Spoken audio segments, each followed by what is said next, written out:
మేలు చేయక నీవు ఉండలేవయ్యా, ఆరాధించక నేను ఉండలేనయ్యా. మేలు చేయక నీవు ఉండలేవయ్యా, ఆరాధించక నేను ఉండలేనయ్యా.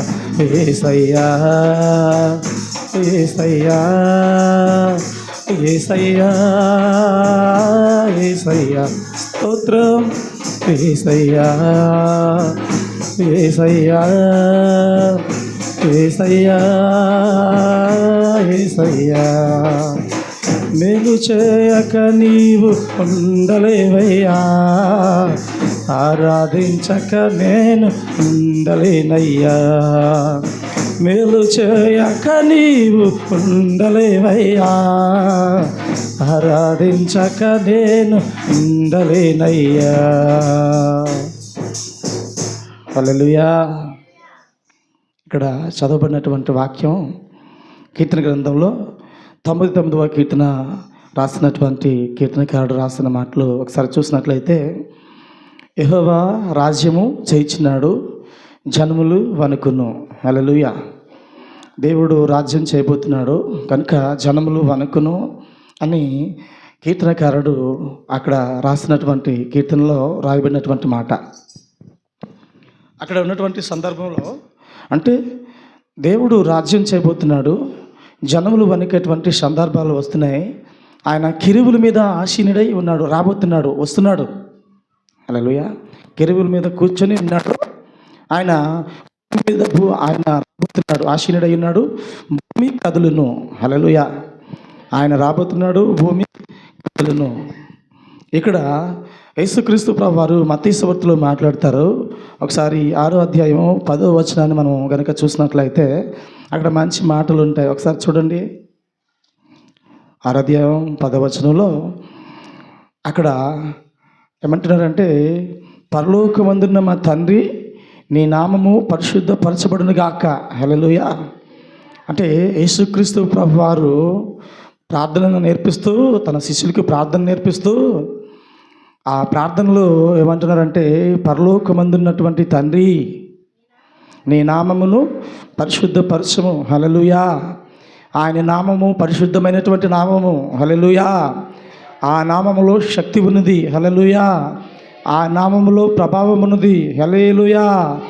ఆ నామములో జీవముంది. హల్లెలూయా. ఆ నామము తరతరాలకి చాలినది. హల్లెలూయా. ఆయన నామం మహిమపరచబడాలి. నీ ద్వారాగా నా ద్వారాగా దేవుని నామం మహిమపరచబడడం అంటే ఏంటంటే, నీవు కలిగినటువంటి దేవునిని బట్టి నీ యొక్క స్థితి మారుతున్నప్పుడు, మన స్థితిగతులు మారుతున్నప్పుడు, మన పరిస్థితులు దేవునికి అనుకూలంగా సమాజానికి ఎంపిక ఎప్పుడైతే ఉంటాయో, సమాజం నిన్ను చూసి నిన్ను ఎప్పుడైతే కొనియాడుతారో, నిన్ను గణపరుస్తారో, నిన్ను మెచ్చుకుంటారో, ఆ అనుభవం నీది కాదు, నాది కాదు, దేవునిది. హల్లెలూయా. నేను రోత జీవితాన్ని జీవించిన వాడిని, పాత జీవితాన్ని జీవించిన వాడిని, యేసు ప్రభువు నమ్ముకున్న తర్వాత ఆ ప్రేమ జీవితాన్ని కలిగిన వాడిని, ఆత్మఫలాలను కలిగిన వాడిని. హల్లెలూయా. మునుపు చీకటి అయి ఉంటమే, ఇప్పుడు ఆశ్చర్యకరమైనటువంటి వెలుగులోనికి వచ్చాం. హల్లెలూయా. మునుపు దేవుని ఎరగని వారిగా ఉన్నాము, ఇప్పుడు ఎరిగిన వారిగా ఉన్నాము. ఎరగని వారిగా ఉన్నప్పుడు మన స్వభావం వేరు, మన పాత స్వభావం వేరు. ఎరిగిన వారుగా ఉన్నప్పుడు మనకు నవీన స్వభావం రావాలి. హల్లెలూయా. ఎరిగిన వారిగా ఉన్నప్పుడు మనల్ని బట్టి దేవుని నామము ఘనపరచబడాలి. హల్లెలూయా. అందుకని పరలోకమందున్న మా తండ్రి నీ నామము పరిశుద్ధపరచబడును గాక. హల్లెలూయా. ఆయన నామము పరిశుద్ధమైన నామము, నిష్కలంకమైన నామము, నిర్దోషమైన నామము. ఆయన నామము శక్తి కలిగినటువంటి నామము, పరిశుద్ధమైన నామం. అంటే నేను పరిశుద్ధత లేకుండా ఎవడును దేవునికి ఇష్టడై ఉండడం, దేవుని చూడలేడు. హల్లెలూయా. ఆయన పరిశుద్ధ నామాన్ని నేను మనం ధరించుకున్నాము. అందుకని పరలోకమందున్న మా తండ్రి నీ నామము పరిశుద్ధపరచబడును గాక, నీ రాజ్యము వచ్చును గాక.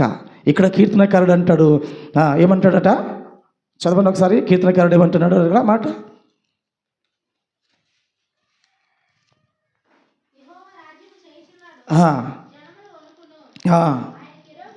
కెరూబుల మీద ఆసీనుడై ఉన్నాడు. హల్లెలూయా. ఆయన కెరూబుల మీద ఆసీనుడై ఉన్నాడు అంటే రాజ్యం వస్తుందని.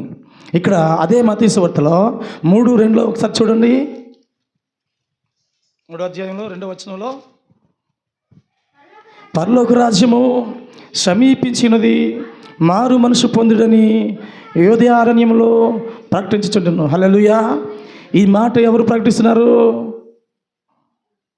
యోధేయ అరణ్యంలో భక్తుడైనటువంటి యోహాను, బాప్తిస్మం ఇచ్చేటువంటి యోహాను ప్రకటిస్తున్నాడు. హల్లెలూయా, హల్లెలూయా. అలాగే యేసు ప్రభువారు కూడా ప్రకటిస్తున్నారు, పరలోక రాజ్యము సమీపించినది, మారు మనసు పొందండి. అంటే పరలోక రాజ్యము భూమి మీదకి సమీపించేటువంటి సమయం కొరకు కీర్తనకారుడు రాస్తున్నాడు, యెహోవా రాజ్యము చేయుచున్నాడు, జనములు వణుకును, ఆయన కెరూబుల మీద ఆసీనుడై ఉన్నాడు, భూమి కదులును. భూమి మీదకి ఆయన రాజ్యము రావడానికి సూచనగా తెలియజేస్తున్నాడు. హల్లెలూయా. అంటే అనాది కాలంలోనే భక్తుల ద్వారాగా దేవుని యొక్క మాట ముందుగానే ప్రవచించబడింది.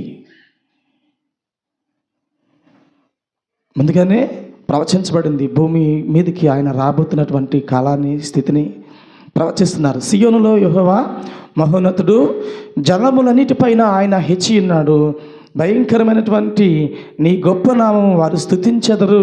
హల్లెలూయా. భూమి మీద ఉన్నటువంటి ప్రజలు ఆ భయంకరమైనటువంటి నామము, దేవుని నామము. హల్లెలూయా. దేవుని నామము వ్యర్థముగా ఉచ్చరించకూడదు. యెహోవా నామాన్ని వ్యర్థంగా ఉచ్చరించకూడదు. అది పరిశుద్ధమైన నామము, అది శక్తి కలిగినటువంటి నామము. అందుకని దేవుని యొక్క మందిరానికి వెళ్ళినప్పుడు నీ ప్రవర్తన అంతటిలోనూ జాగ్రత్తగా చూసుకునమంటుంది. హల్లెలూయా. నువ్వు బలి అర్పణ అర్పించడానికి వచ్చినప్పుడు నీ పొరుగు వానితో ఏదైనా వాద్యమని ఎడల వానితో సమాధానపడి అప్పుడు బలి చెల్లించడానికి రమ్మని చెప్తుంది. దేవుని మందిరానికి రమ్మంటుంది. సమాధాన బలిని అర్పించడానికి రమ్మంటుంది దేవుని వాక్యం. హల్లెలూయా, హల్లెలూయా, హల్లెలూయా. కనుక ఆయన నామము పరిశుద్ధమైనటువంటి నామము, శక్తి కలిగినటువంటి నామము. ఆయన నామాన్ని వ్యర్థంగా ఉచ్చరించకూడదు. ఆయన నామంలో మనం ఉన్నటువంటి మనము ఏమంటారంటే నిర్లక్ష్యం కలిగి ఉంటున్నటువంటి అనుభవంలో ఉండకూడదు. దేవుని నామాన్ని గనుపరచట్లో శ్రద్ధ కలిగిన వారిగా ఉండాలి. దేవుని నామాన్ని గనుపరచట్లో భయభక్తులు కలిగిన వారిగా ఉండాలి. దేవుని నామాన్ని మహింపరచట్లో ఎల్లప్పుడూ కూడా మనల్ని మనం భయముతోనూ వణుకుతోనూ ఉన్నటువంటి అనుభవంలో ఉండాలి. ఎందుకంటే ఆయన నామం పరిశుద్ధమైన నామం. మన నోరు తెగించి మాట్లాడుతుంది. హల్లెలూయా. మన శరీర స్వభావము చాలా దుష్టమైనది. అది ఎందుకంటే ప్రతి నరుడు అరికాలు మొదలుకొని నడినత్తి వరకు పాపమైన వ్యాధి చేత ఉన్నాడు. వారి నోటి నుండి ఎప్పుడు కూడా ఏమొస్తాయంట? ఆ శరీర సంబంధమైనటువంటి మాటలు వస్తుంటాయి. దేవుని యొక్క సన్నిధిలో ఉన్నటువంటి మనం భయము కలిగి, భక్తి కలిగి, అయ్యో నా నోట కృతజ్ఞత వచనమే రావాలి, అటువంటి శాపవచనం రాకూడదు, బూతులు రాకూడదు, సరశక్తులు రాకూడదు అని భయం కలిగి దేవుని నామాన్ని గనపరచాలి. దేవునిని గనపరిచినటువంటి వారిని దేవుడు గనపరుస్తాడు. హల్లెలూయా. నన్ను గనపరిచే వారిని నేను గనపరుస్తాను. నన్ను తృణీకరించేవారు తృణీకరింపబడతారు. హల్లెలూయా. తృణీకరింపబడతారన్న మాట మనం తీసుకోలేము. నేను నీ ఎదుట నేను తృణీకరింపబడితే నేను తట్టుకోలేను. దేవుడు మనల్ని కనుక తృణీకరిస్తే తట్టుకోలేము. తల్లిదండ్రులు బిడ్డలను తృణీకరిస్తే బిడ్డల యొక్క హృదయాలు తట్టుకోలేవు. భార్యను భర్త తృణీకరిస్తే, భర్తను భార్య తృణీకరిస్తే అది తట్టుకోలేరు. ఈ లోక బంధాలకే ఇంత విలువిన్నప్పుడు సర్వోన్నతమైనటువంటి దేవాది దేవుడు మన ఆత్మను నరకంలోనికి వెళ్ళకుండా కాపాడడానికి వచ్చినటువంటి దేవాది దేవుడు మనల్ని తృణీకరిస్తే ఆ నరకయాత్ర నుండి తప్పించుకోలేము. కనుక ఆయనను తృణీకరించకుండా ఏం చేయాలంట? ఘనపరిచేవారిగా ఉండాలి. హల్లెలూయా. ఆయన నామాన్ని మహిమపరిచేవారిగా ఉండాలి. నీ ద్వారా నా ద్వారాగా దేవుని నామం ఎల్లప్పుడూ మహిమపరచబడాలి. హల్లెలూయా, హల్లెలూయా, హల్లెలూయా. ఒకసారి నిర్గమకాండం 20వ అధ్యాయం చూద్దామా? 20వ అధ్యాయంలో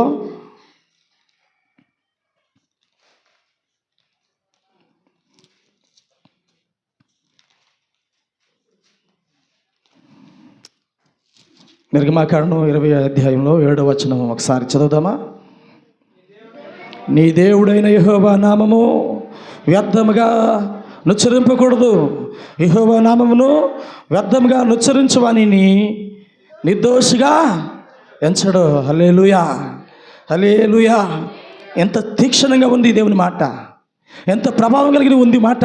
కానీ ఆ మాటను తీసుకునేటువంటి అనుభవంలో ఎలా ఉన్నామంటే సాధారణంగా తీసుకుంటాం. అది ఏమీ తాకనట్టుగా తీసుకుంటాం, ఏమి పట్టనట్టుగా తీసుకుంటాం. అందరూ బైబిల్ చదువుతాం కానీ అర్థం కాదు. కానీ తీసుకునేటువంటి విధానంలో మనం తీసుకుని కనుకెళ్తే దేవుడు మాట్లాడతాడు. హల్లెలూయా. ఇక్కడ తీసుకున్నటువంటి మాట నీవు సాధారణంగా చదువుకుని వెళ్ళిపోతే ఎప్పటికీ అర్థం కాదు, ఎప్పటికీ అర్థం కాదు. ఫిలిప్పు గారు దేవుని సువార్త అందిస్తున్నటువంటి సమయాలలో ఒక నంపూసకుడు అయినటువంటి ఆయన రథం మీద వెళ్తూ యెషయా గ్రంథాన్ని చదువుతున్నాడు. 53వ అధ్యాయాన్ని చదువుతున్నాడట. పరిశుద్ధాత్మ చేత ఫిలిప్పు గారు దర్శించబడి, నాయనా నువ్వు వెళ్ళి ఆ రథం మీద వచ్చినటువంటి ఆ అధిపతి, సైన్యాధిపతికి నువ్వు మాట్లాడు అనగానే ఆయన రథం ఆపగానే ఆయన ఆపి ఈ ఫిలిప్పు గారిని ఎక్కించుకున్నాడు. ఎక్కించుకున్న తర్వాత నువ్వు చదువుతున్నటువంటి గ్రంథం ఏంటి, అదేమైనా అర్థమైందా అని అంటే, ఒకడు నాకు బోధించకపోతే నాకు ఎలా అర్థమవుతుంది అని చెప్తున్నాడు. అప్పుడు ఈయన ప్రభు అయినటువంటి యేసుక్రీస్తు కొరకు ఇక్కడ రాయబడి ఉంది, ఆయన వచ్చి నాడు భూమి మీద ఆయన 33.5 సంవత్సరాల పాటు భూమి మీద నివాసం చేసి మన కొరకు మరణించి తిరిగి లేచి మరి ఎన్నటికీ మరణం లేనటువంటి ఆ నిత్య రాజ్యంలోనికి ప్రవేశించాడు. ఆ నిత్య రాజ్యంలో మన కొరకు ఆ రాజ్యం ఇవ్వడానికి సిద్ధంగా ఉన్నాడు, నిత్య జీవం ఇవ్వడానికి సిద్ధంగా ఉన్నాడు. ఆయన ఇది విశ్వాసం ఉంచిన వారికి ఏమంటాడు, మరణం నుండి తప్పింపబడుతూ జీవంలోనికి దాటినటువంటి అనుభవంలోనికి ఇవ్వడానికి ఆయన వచ్చినాడు. అంటే ఈయన చదువుతున్నటువంటి గ్రంథం ఏంటో ఈయనకి తెలియలేదు. ఈరోజు నీకు నాకు బైబిల్ వాక్యం తెలియాలంటే పరిశుద్ధాత్మ దేవుడు సహాయం చేయాలి. అది నాకైనా కానీ అది మీకైనా కానీ. ఒకవేళ గురువు గారుగా పాస్టర్ గారుగా లేదా సేవకులుగా మాస్టర్ గారుగా ఎవరైనా చెప్తున్నప్పుడు దానిని తీసుకొని ఇంకనూ లోతుగా మనం ధ్యానించాలి. దాని యొక్క ప్రభావం, దాని యొక్క శక్తిని మనం ఎరగాలి. అందుకని అంటాడు, నీ దేవుడైన యెహోవా నామమును వ్యర్థంగా నుచ్చరింపకూడదు. యెహోవా తన నామమును వ్యర్థంగా ఉచ్చరించువానిని నిర్దోషిగా ఎంచడు. హల్లెలూయా, హల్లెలూయా. నిర్దోషిగా ఎంచడు. ఆయన నిర్దోషిగా ఎంచడంటే మరి ఇంకెవరు మనల్ని బాగు చేయలేడు. హల్లెలూయా. మనుషులు అనుకుంటారు ఆ డాక్టర్ దగ్గరే బాగుపడలేదంటే నువ్వు ఎక్కడికి వెళ్ళి బాగుపడవు అంటారు. అంటే అంత డాక్టర్ గారు అంత గొప్ప డాక్టర్ గారు అని. కానీ అలా అని వేరే డాక్టర్ దగ్గరికి వెళ్ళి బాగుపడిన వాళ్ళు ఉన్నారు. హల్లెలూయా. కానీ ఈయన దగ్గర నుంచి తప్పించుకొని బ్రతకటం ఎవరు సాధ్యం కాదు. హల్లెలూయా. ఈయనకంటే గొప్పవారు పైన వారు ఎవరు లేరు. హల్లెలూయా. ఈయన తప్పించుకొని ఎవరు వెళ్ళలేం ముందుకి. కనుక ఆయన నిర్దోషిగా ఎంచడం. కనుక జాగ్రత్తగా దేవుని నామాన్ని మనం ఉచ్చరించాలి. చదవండి, విశ్రాంతి దినమును పరిశుద్ధముగా ఆచరించుటకు జ్ఞాపకం ఉంచుకొను. హల్లెలూయా. విశ్రాంతి దినము పరిశుద్ధంగా ఆచరించడానికి, దేవుని యొక్క దినం, దేవుని యొక్క సన్నిధి, దేవుని యొక్క మందిరంలో విశ్రాంతి దినాన్ని ఆచరించడానికి నువ్వేం చేయాలంట? జ్ఞాపకం ఉంచుకో. నీవు 6 దినములు కష్టపడి నీ పని అంతయు చేయవలను, 7వ దినమున విశ్రాంతి దినం. హల్లెలూయా. ఆ విశ్రాంతి దినాన ఏం చేయాలంట? అమ్మా చదవండి. నీవైనను నీ కుమార్తె అయినను నీ పశువైనను అవును ఏ పని చేయకూడదు.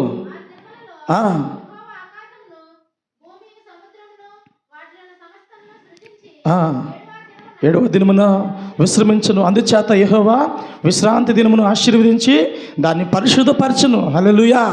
కనుక ఆ పరిశుద్ధమైనటువంటి విశ్రాంతి దినాన్ని నిర్లక్ష్య పట్టకూడదు. హల్లెలూయా. పరిశుద్ధమైనటువంటి విశ్రాంతి దినాన్ని నిర్లక్ష్య పట్టకూడదు. దేవుని యొక్క దినం, దేవుడు ఇచ్చినటువంటి పరిశుద్ధమైనటువంటి విశ్రాంతి దినం, అది ప్రత్యేకమైనది. దేవుని సందులో కనబడాలి మనం. ఇశ్రాయేలు ప్రజలని ఐగుప్తు దేశం నుంచి తీసుకొస్తుండగా, ఐగుప్తు దేశం నుంచి వస్తున్నటువంటి మార్గ మధ్యంలో ప్రభు వారికి ఆహారాన్ని ఏమిచ్చినట? ఆకాశం నుండి మన్నాని ఇవ్వడం జరిగింది. హల్లెలూయా.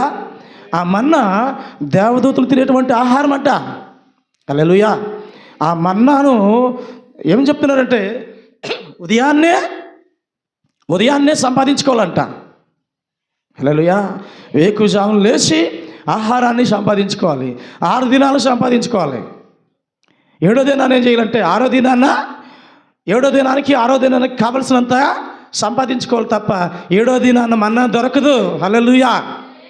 7వ దినాన్న మన్నా దొరకదు. ఒకవేళ వెళ్ళినా మన్నా రాలేదు. 7వ దినాన్న 6 దినాలు పడుతూనే ఉంది, మన్నా దొరుకుతుంది విస్తారంగా, కావలసిన కానీ మన్నా అమ్మా నీ కొడుకుని వదిలేసాయి. 7వ దినాన మన్నా రాలేదు. కారణం ఏంటంటే విశ్రాంతి దినం, పరిశుద్ధమైన దినం.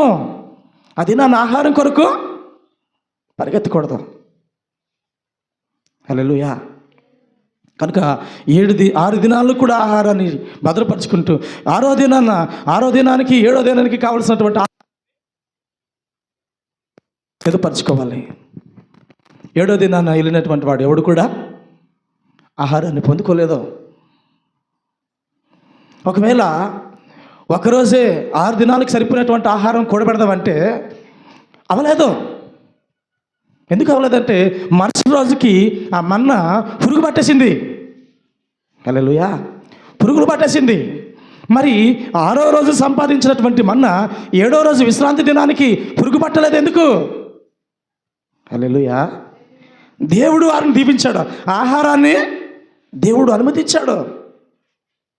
ఆహారాన్ని భద్రపరిచాడు. ఆహారాన్ని దీవించాడు. హల్లెలూయా.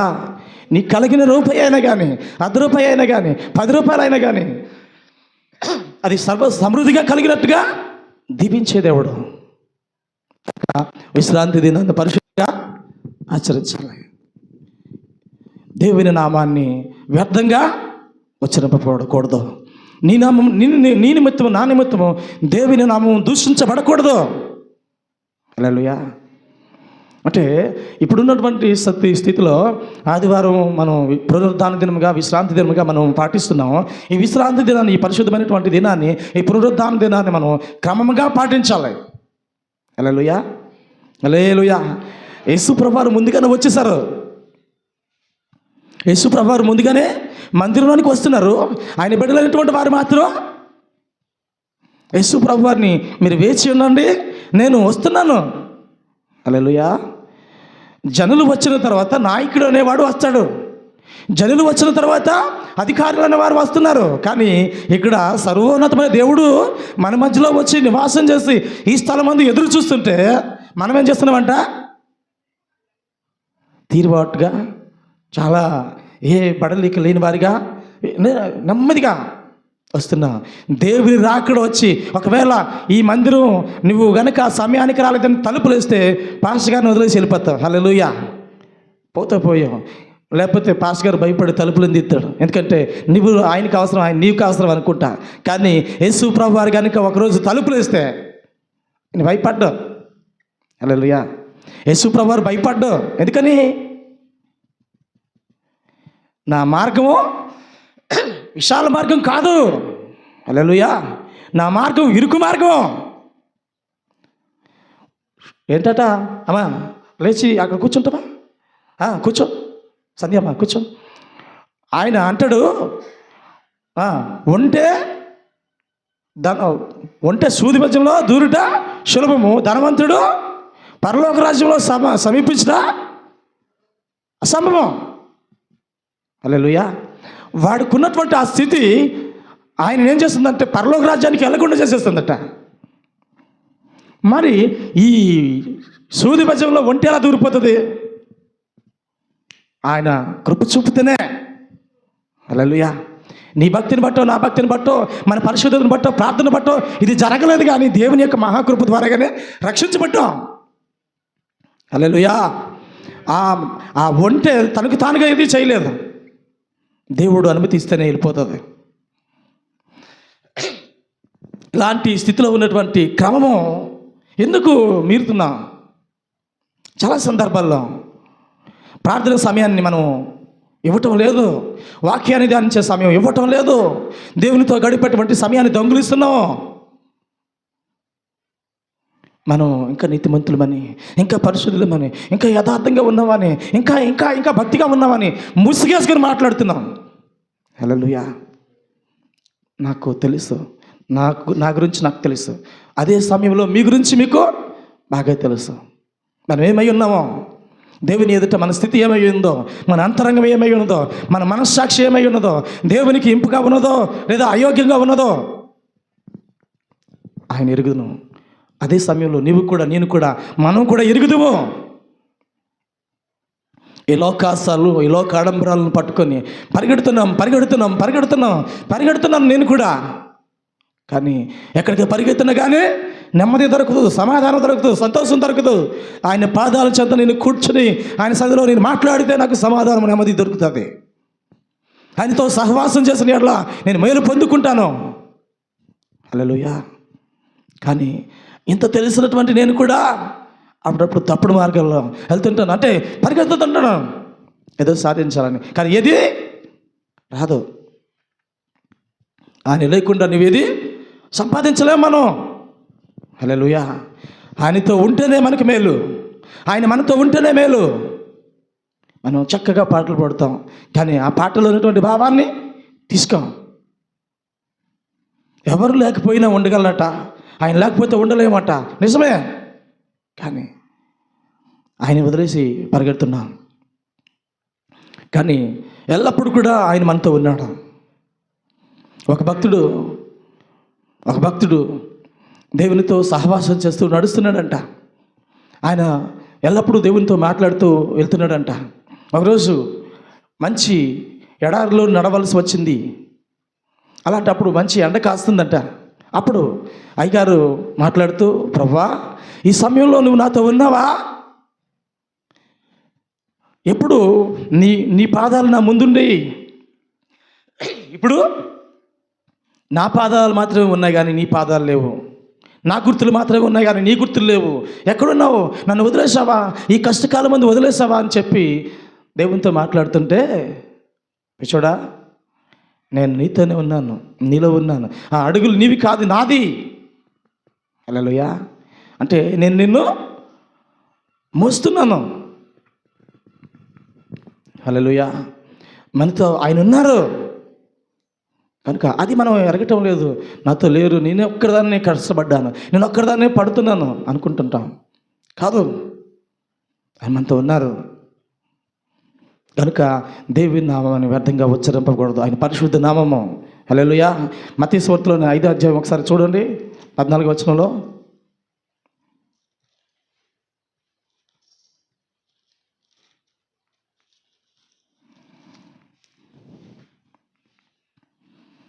మీరు లోకమునకు పట్టణము వలె, హల్లెలూయా, మీరు లోకానికి వెలుగై ఉన్నారు, కొండ మీద ఉన్నటువంటి పట్టణము వలె మరుగై ఉండనేరదు, మనుషులు ఉండనేరదు. అంటే మీరు ఒక ప్రత్యేకమైనటువంటి వెలుగు కలిగినటువంటి అనుభవం. దేవుని యొక్క సన్నిధిలో ఆయన నామాన్ని ఘనపరుస్తున్నప్పుడు, ఆయన నామాన్ని మహిమపరుస్తున్నప్పుడు ప్రత్యేకమైనటువంటి సాధనాలు మనం. హల్లెలూయా. చదవండి కిందకి. మనుషులు దీపం వెలిగించి కొంచెం కింద పెట్టరు, కానీ అది ఇంటి నుండి వారందరికీ వెలుగుచుటకై దీపస్తంభం మీదనే పడతారు. మనుషులు మీ సత్క్రియలను చూసి పరలోకమందున్న మీ తండ్రిని మహిమపరిచినట్లు వారి ఎదుట మీ వెలుగు ప్రకాశింపనీయుడి. హల్లెలూయా. దేవుని నామము నీ ద్వారాగా మహిమపరచబడినట్లుగా వారి ఎదుట మీ వెలుగు ప్రకాశింపనివ్వాలంట. నీ ద్వారాగా దేవుని నామము మహిమపరచబడాలి. హల్లెలూయా, హల్లెలూయా, హల్లెలూయా. అంటే నీవు నేను కలిగినటువంటి ఆ ఆత్మవరాలను బట్టి, ఆ కృపావరాలను బట్టి, ఆత్మ ఫలాలను బట్టి జనులు మనల్ని కొనియాడుతున్నప్పుడు, గణపరుస్తున్నప్పుడు ఆ మహిమ ఎవరిది? దేవుంది. పిల్లడు చిన్నపిల్లడే కానీ గౌరవంగా మాట్లాడుతున్నాడు, వందనాలు చెప్తున్నాడు, చక్కగా తీసుకుని వెళ్ళి మనకు ఇంట్లోకి తీసుకెళ్తున్నాడంట. దేనిని బట్టి వచ్చింది అంటే అది దేవునికి మహిమకరంగా దేవుడే ఆయనను బలపరిచాడు. హల్లెలూయా. కనుక దేవునికి మహిమ, దేవుని సందులో ఉండడాన్ని బట్టి క్రమం వచ్చింది.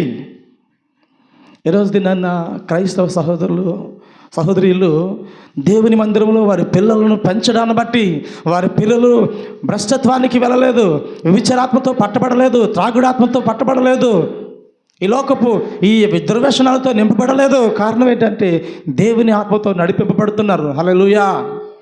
కానీ మా పిల్లలు కొంతమంది మందిరానికి వెళ్తున్నారండి, కానీ వీడి గుణాలు మాత్రం మారలేదండి. కానీ వీడు మందిరానికి ఆనవాయితీగా వెళ్తున్నాడు, మందిరానికి ఆచార ప్రకారంగా వెళ్తున్నాడు, లోపలేం లేదు, వేషధారిగా వెళ్తున్నాడు. వీడి మారడు. హల్లెలూయా. ఆయన నన్ను క్రమపరచాలి, ఆయన నన్ను గైడ్ చేయాలి, ఆయన నన్ను నడిపించాలి, ఆయన చిత్తంలో నిన్ను నడిపించబడాలి అని ఆలోచించాలి.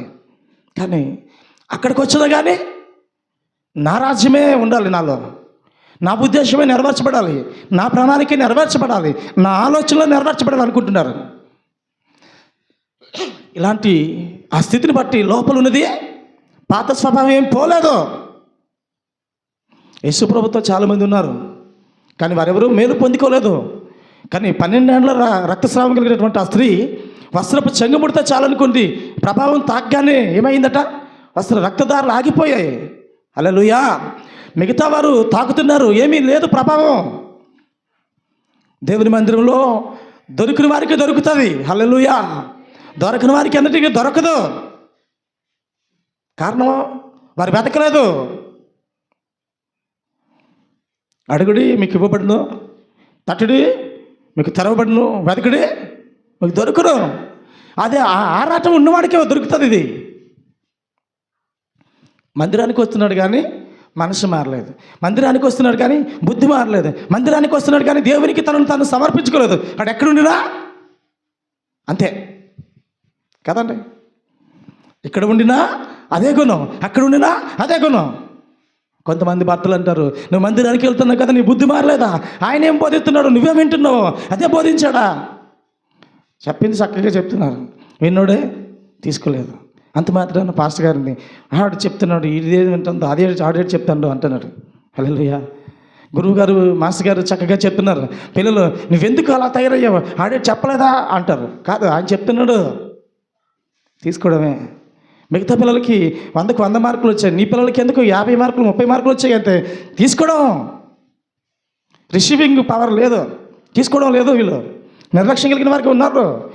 వారందరికీ మంచి మంచి ఈవులు దొరుకుతున్నాయి, మరి నీకెందుకు దొరకలేదు అంటే అందులో నువ్వు వెతకలేదు. హల్లెలూయా. కనుక దేవుని బిడ్డలైనటువంటి మనము దేవుని నామం మన ద్వారాగా మహిమపరచబడాలి. మనుషులు మీ సత్క్రియలను చూసి పరలోకమందున్న మీ తండ్రిని మహిమపరిచినట్లుగా వారి ఎదుట మీ వెలుగు ప్రకాశించనివ్వాలి. కనుక దేవుని బిడ్డలైనటువంటి మన ద్వారాగా దేవుని నామం మహిమపరచబడాలి, దేవుని నామం గనుపరచబడాలి. ఈ భూమి మీద ఉన్నటువంటి మనము ప్రత్యేకమైనటువంటి వారమే. మన ద్వారాగా దేవుని నామం మహిమపరచాలని దేవుడు మనల్ని ఎన్నుకున్నాడు.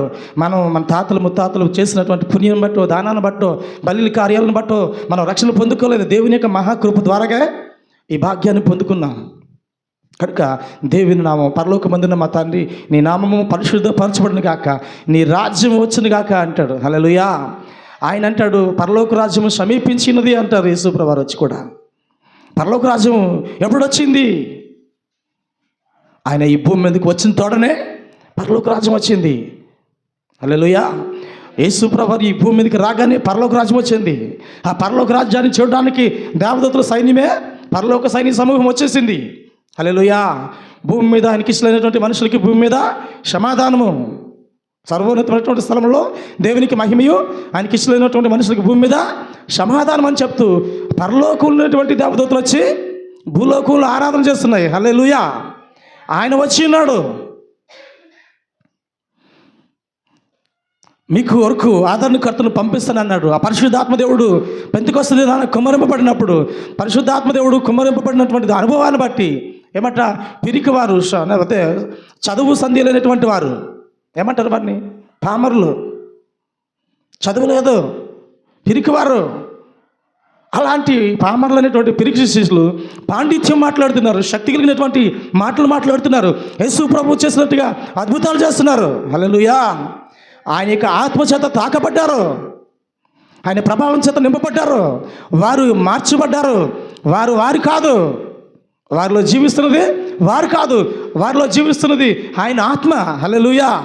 ఆయన ప్రభావం. ఈరోజు సంఘము కూడా రూపాంతరం చెందాలి. ఎలా రూపాంతరం చెందాలంటే ఈ లోక సంబంధమైనటువంటి రూపాంతరం కాదు, ఈ లోక సంబంధమైనటువంటి అలంకరణ కాదు, ఈ లోక సంబంధమైనటువంటి ఆచారాలు కాదు. దేవుని యొక్క బిడ్డగా, దేవుని యొక్క స్వరూపముగా, దేవుని యొక్క పోలికగా మార్చబడాలి, రూపాంతరం చెందాలి. హల్లెలూయా. నేను క్రీస్తుని పోలి నడుచుకుని ప్రకారము మీరు నన్ను పోలి నడుచుకోండి అన్నారు. ఎవరు? పౌలు గారు అన్నారు. హల్లెలూయా. యేసుక్రీస్తు ప్రభువారు 12 మంది శిష్యులు ఉన్నారు కదా. ఆ 12 మంది శిష్యులు కూడా ఒక దినాన యేసు ప్రభువారు ఎవరో తెలియదు వీళ్ళకి. ఆ 12 మందిలో యేసు ప్రభువారు ఎవరో తెలియలేదు. యేసు ప్రభు ఎవరో కనుగొని చెబితే వానికి డబ్బులు ఇస్తానన్నాడు. అందులో ఇస్కరియోతు యూదా గారు వెళ్ళి ఆ డబ్బును తీసుకొని యేసు ప్రభువారిని అప్పగిస్తానంటాడు. నేను ఎవరికైతే ముద్దు పెడతానో ఆయనే ప్రభువారు అని చెప్పి ముద్దు పెడతాడు. అయితే అంతవరకు కూడా వారు కలిసి ఉన్నారు. హల్లెలూయా. ఈరోజు దినాన్న మన వస్త్రాలన్నీ ఒకలాగా ఉండొచ్చు కాక, కానీ మన కన్నులన్నీ ఒకలాగా ఉండొచ్చు కాక, కానీ దేవునిలాగా మాత్రం మార్చబడాలి. హల్లెలూయా. యేసు ప్రభువులాగా మాత్రం మార్చబడాలి. అమ్మలాంటి ముఖమే ఉంది, నాన్నలాంటి ముఖమే ఉంది, కానీ నాన్నలాంటి బుద్ధి రావాలి, నాన్నలాంటి మంచి మనసు రావాలి. మనం దేవుని స్వరూపమందు దేవుని పోలిక చొప్పున పుట్టాము, కానీ ఆయన స్వరూపం, ఆయన పోలిక మన యందు సంపూర్ణంగా ఏర్పరచబడాలి. హల్లెలూయా. అది రావాలి. అది కోల్పోయాము. మొదటి ఆదాము దగ్గర నుంచి ఆదాము వలన కోల్పోయాము. రెండవ ఆదాము అయినటువంటి యేసుక్రీస్తు ప్రభువారు పోయినటువంటి దేవునితో, తండ్రితో మనకు పోయినటువంటి బంధాన్ని కలపడానికి వచ్చారు. ఆయన మన మాలిన్యాన్ని తీసుకొని ఆయనకున్నటువంటి విలువైనటువంటి నిత్యజీవాన్ని మనకు ఇవ్వడానికి వచ్చారు. ఆయన నశించిన దాన్ని వెతికి రక్షించడానికి మనిషి కుమారుడిగా భూమి మీదకి వచ్చాడు ఆయన. హల్లెలూయా. కనుక ఆయన నామాన్ని కలిగినటువంటి మనం, ఆయన రాజ్యము మన మధ్యలోనికి రావాలి. ఆ రాజ్యం నీలోనికి రావాలి, నాలోనికి రావాలి. ఆయన ఆత్మచేత మనం దర్శించబడాలి, ఆయన ఆత్మచేత మండించబడాలి. ఆయన మాట్లాడుతున్నప్పుడు మన హృదయం మంటలు రేగాలి. హల్లెలూయా. యేసు ప్రభువారు అమ్మాయి దారిలో మాట్లాడుతుంటే శిష్యులు హృదయాలు మండుతున్నాయంట. యేసు ప్రభువుని కనుగొనలేదు, కానీ ఆ మాటలు వింటున్నప్పుడు హృదయం నొచ్చుకుంటుంది, ఏడుపు వస్తుంది. ఈరోజు దినాన్న దేవుని వాక్యం ధారాళంగా మాట్లాడుతుంది, కానీ ఏమాత్రం స్పందన లేదు. గడలు వచ్చేసాయి. బయట ఎంత అల్లరి జరుగుతుంది, లోపల ఎలా ప్రశాంతంగా ఉన్నామంటే లోపల ఉన్నాడు, బతికున్నాడా, పడుకుని పోయాడా, డౌట్ కదా. బయట భయంకరంగా ఉంది, లోపల ఎలా నిద్రపోతాం. అలాగనే మనం దేవుని బిడ్డలమైనటువంటి మనం దేవుని మాట నీతో మాట్లాడుతున్నప్పుడు ఎలా ప్రశాంతంగా ఉండగలుగుతున్నావు, ఎలా స్పందింపబడలేకుండా ఉండగలుగుతున్నావు. దేవుని మాటలో జీవం ఉంది. ఆ జీవం మనుషులకి వెలుగై ఉంది. ఆది యందు వాక్యం ఉంది, వాక్యం దేవుని యొద్ద ఉంది, వాక్యమే దేవుడై ఉంది. ఆ వాక్యం నీతో నాతో మాట్లాడుతుంది, కానీ ప్రభావం ఏమీ అనుభవించట్లేదు. మనం లోపం ఎక్కడుంది? వాక్యంలో ఉందా తాతయ్య? వాక్యంలో ఉందా? లేదో, నాలో ఉంది. దేవుడు మాట్లాడుతున్నాడు, కానీ నేనే తీసుకోవట్లేదు. హల్లెలూయా. కనుక మనం దేవుని వాక్యాన్ని, దేవుని యొక్క ఆత్మచేత మనం నింపబడుతున్నటువంటి అనుభవం ఉన్నట్లయితే దేవుని వాక్యం మనకు అర్థమవుతుంది.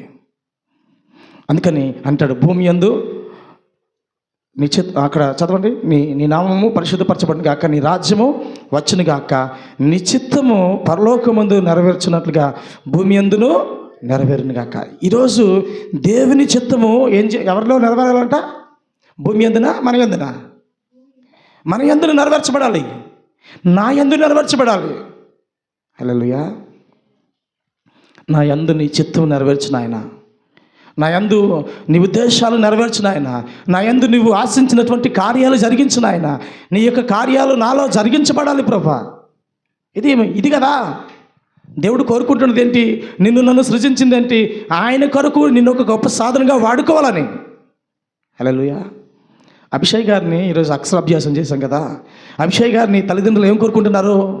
ఒక IAS కలెక్టర్ అవ్వాలని. హల్లెలూయా. ఒక గొప్ప ఉన్నతమైనటువంటి ఉద్యోగస్తుడిగా ఉండాలని అనుకుంటున్నాడు కదా. తల్లిదండ్రులు అంత ఉన్నతమైనటువంటి వాటిని ఆశిస్తారు. కొడుకు ఏమంటాడట? ఏదో ఒకటి చేసుకుని బతకదాం అనుకుంటాడు. మన తండ్రి అయినటువంటి ఈ లోక తండ్రి గొప్ప స్థితిలో నా కొడుకులు ఉంచాలనుకుంటున్నాడు. కానీ పిల్లలుగా వచ్చినటువంటి వారు నేను ఏమవుతానంట, అదే అవుతాను, ఇది అవుతాను, ఇంజనీర్ అవుతాను, మాస్టర్ అవుతాను అనుకో చెప్పుకుంటూ మారిపోతున్నాయి ట్రాక్లు.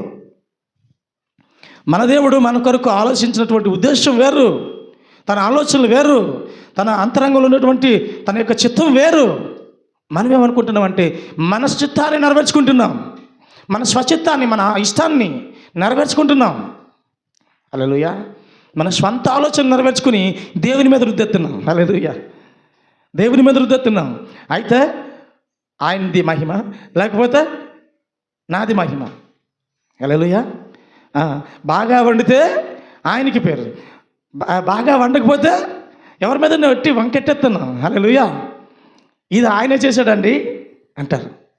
బాగా పేరు వస్తే నేనే నా కొడుకుని అంత గొప్ప ప్రయోజకుడిగా చేయడానికి గల కారణం అంటారు. చెడ్డ పేరు వస్తే నేను కానీ మా ఆయన కానీ అల్లటోళ్ళు కాదు, మా వల్ల కాదు అంటారు. కానీ మనుషులు దేవుని దగ్గర వారి స్వచ్ఛతాన్ని నెరవేర్చుకుంటున్నారు, దేవుని మీద పులివేస్తున్నారు. మనం అలాంటి వారిగా ఉండకూడదు. హల్లెలూయా. ఆయన రాజ్యం మనలోనికి రావాలి, ఆయన చిత్తం మనలో నెరవేర్చబడాలి. ఆయన ఉద్దేశం నాలో నెరవేర్చబడుతున్నప్పుడు, నేను ఆయన యొక్క పాత్రగా ఆయన చేతిలో పదునైన ఆయుధంగా వాడబడుతున్నప్పుడు దేవుడు నన్ను బట్టి ఎల్లప్పుడూ సంతోషిస్తాడు. హల్లెలూయా. నన్ను గనుపరచువారిని నేను గనుపరుస్తానన్నాడు.